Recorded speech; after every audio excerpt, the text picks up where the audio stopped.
जय हिंद दोस्तों, स्वागत है आपका अपने YouTube channel we are Assam Rifles पर। जैसा कि आप देख रहे हैं कि ये है मेरा जॉइनिंग लेटर जो कि आज आया है सुबह सुबह। तो इसमें जो डेट लिखी हुई है वो ऊपर 17 फ़ेब लिखी हुई है, बट ये मुझे मेल आज सुबह ही आया। कल लड़कियों के जॉइनिंग लेटर इशू कर दिए गए हैं, आज से लड़कों के स्टार्ट हो गए हैं और मेरे ख्याल से आज 1-2 दिन में सबके जॉइनिंग लेटर इशू हो जाएंगे। तो जहाँ तक मुझे भी पता गया है, यहाँ पे सिर्फ डेट एक है, वो है 30 मार्च की। कोई सेकंड फेज़ की अभी डेट नहीं आई है, तो हो सकता है कि सिर्फ एक ही डेट में ज्वाइनिंग हो, बाकी अभी बाद में पता लगेगा वो। तो मैं जल्दी जल्दी आपको सब कुछ बता देता हूँ कि क्या क्या इंस्ट्रक्शंस हमें फॉलो करने हैं और क्या क्या इसमें लिखा हुआ है। तो फर्स्ट पॉइंट पे जो लिखा हुआ है वो, you are hereby selected for provisional appointment as recruit GD through SSC and SSC GD 2025 in the scale of 21,700 पर मंथ। एंड यहाँ पे जैसे आप देख रहे हो आगे कि यहाँ पे लिखा हुआ है Assam rifles training centre and school Sukhovi Nagaland. तो आपको इससे कंफ्यूज नहीं होना है, ये सुखोवी नागालैंड यहाँ पे इसलिए लिखा है अगर किसी का दीमापुर सेंटर है, क्योंकि सुखोवी जो है वो एक मेन ट्रेनिंग सेंटर है। असम राइफल्स का सबसे बड़ा ट्रेनिंग सेंटर सुखोवी है। जैसे आप अदर फोर्सेस में देखते हैं कि GC होते हैं, ग्रुप सेंटर्स, और रिक्रूट ट्रेनिंग सेंटर RTCs होते हैं, यहाँ पे ऐसा कुछ नहीं होता है। यहाँ पे 3 ट्रेनिंग सेंटर स्कूल हैं, दीमापुर, दीफू और नागालैंड, सॉरी सुखोवी। तो GC का कोई चक्कर नहीं है, यहाँ पे आपके 3 ट्रेनिंग सेंटर है, तीनों पे ही आपकी ट्रेनिंग होगी। ऐसा नहीं है कि आपको दीमापुर बुलाएंगे और सुखोवी में आपकी ट्रेनिंग होगी, ऐसा कुछ नहीं होता है। दीमापुर आपको बुलाया है तो आपकी ट्रेनिंग भी वहीं होगी, बेसिक ट्रेनिंग, जैसा कि इसमें आगे लिखा भी हुआ है।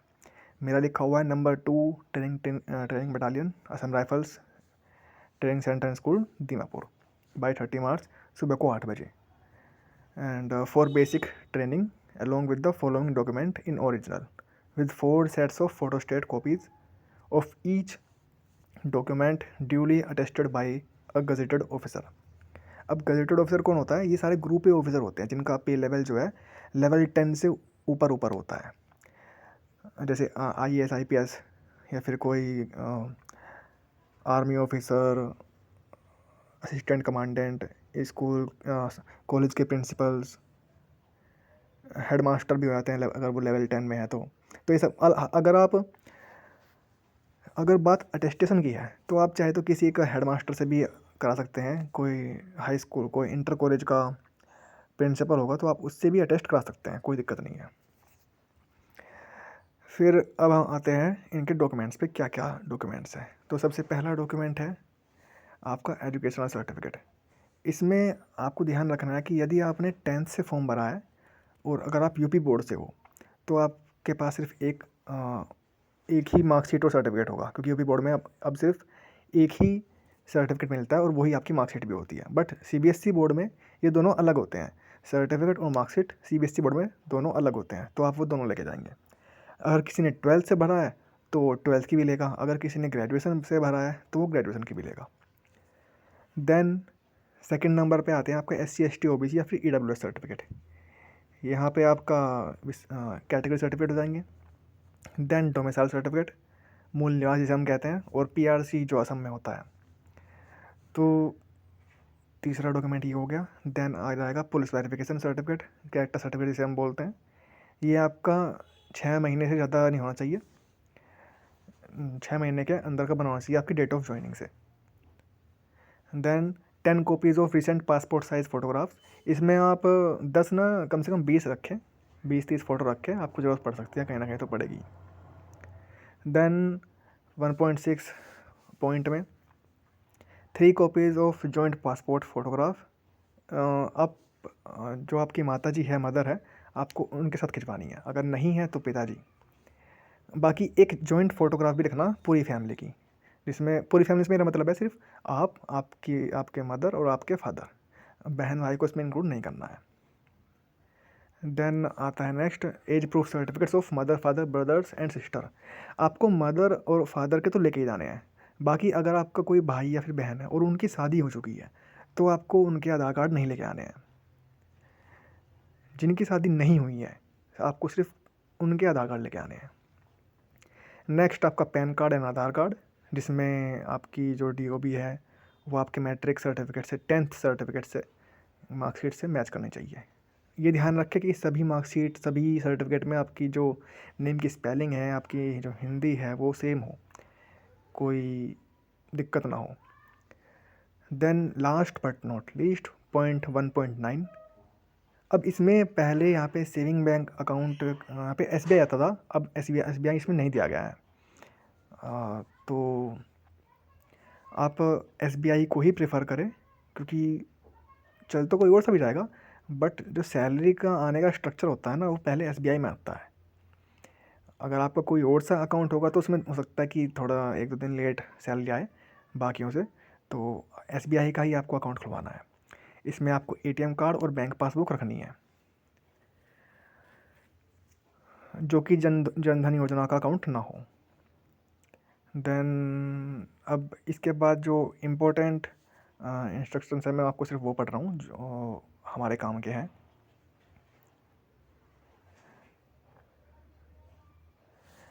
इसमें आएगा पॉइंट नंबर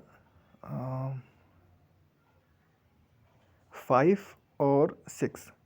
इन दोनों पॉइंट का सार ये है कि जब तक आप अपने ट्रेनिंग सेंटर पर रिपोर्ट नहीं कर रहे, तब तक आपका जो खर्चा है, जो आपकी हेल्थ है, जो आपकी इंजरी है, वो आपको सब कुछ आपके भरोसे होगी। आपको ऐसा कुछ नहीं करना है कि ट्रेनिंग सेंटर पहुंचने से पहले ही आप इंजरी हो जाए, कोई मेजर इंजरी हो जाए, फ्रैक्चर हो जाए, ऐसा कुछ नहीं करना है। सही सलामत जाना है एटलीस्ट ट्रेनिंग सेंटर तक, उसके बाद उनके भरोसे आपको तब तक अपने आप को सही रखना है। सारे आपकी जितने भी पर्सनल एक्सपेंडिचर है वो सब आपको देखना है। देन आता है जो सबसे ज़्यादा क्वेश्चन जो बनेंगे, वो बनेंगे पॉइंट नंबर 12 से। इस पॉइंट नंबर 12 में क्या लिखा है कि आपका जो इसकी वैलिडिटी है अपॉइंटमेंट लेटर की, वो 90 दिन की है। 90 दिन का मतलब क्या है कि जैसे 30 मार्च को मेरी ज्वाइनिंग है, तो मेरी इच्छा है मैं 30 मार्च से लेकर 30 जून तक 90 दिन होंगे, मैं कभी भी ज्वाइन कर सकता हूँ। अब ये इच्छा तो मेरी है कि मैं ज्वाइनिंग करूँ या ना करूँ 90 दिन तक, लेकिन ट्रेनिंग करानी है नहीं करानी है वो फिर उनकी इच्छा होगी। फॉर एग्ज़ाम्पल कि मान लीजिए मैं 30 मार्च में ज्वाइनिंग कर रहा हूँ, अगर मान लीजिए ट्रेनिंग स्टार्ट हो गई 15 अप्रैल से, 20 अप्रैल से, अगर मैंने तब तक ज्वाइन कर दिया तो वो मुझे उसी में इंक्लूड कर लेंगे, उसी ट्रेनिंग बैच में। लेकिन अगर ट्रेनिंग स्टार्ट होने के बाद मैंने बैच को ज्वाइन किया, तो फिर मेरी ट्रेनिंग उस बैच में स्टार्ट नहीं होगी, वो फिर अगले ही बैच में स्टार्ट होगी। चाहे वो 1 महीने बाद बने, 2 महीने बाद, 3 महीने बाद, अगले साल, वो कभी भी बन सकता है। और तब तक आप वहाँ पर मैस का काम ही करोगे, सफाई का काम करोगे, वो कुछ नहीं। तो अगर कोई एक्सटेंड भी कर रहा है, कोई सोच रहा है कि मैं नहीं, मैं आराम से 60 दिन बाद ज्वाइन करूँगा, तो सॉरी, माफ़ करना। तो ये देख लेना कि जो ट्रेनिंग है वो ना स्टार्ट हुई हो, उससे पहले ही आप ज्वाइन कर लें। अगर कोई CPO का भी किसी बंदे का फिजिकल होगा, जैसे मेरा भी है, तो मैं भी उसी के अकॉर्डिंग देखूँगा। देन 90 दिन के बाद आप इसे और 90 दिन के लिए एक्सटेंशन लेकर इसे बढ़ा सकते हैं।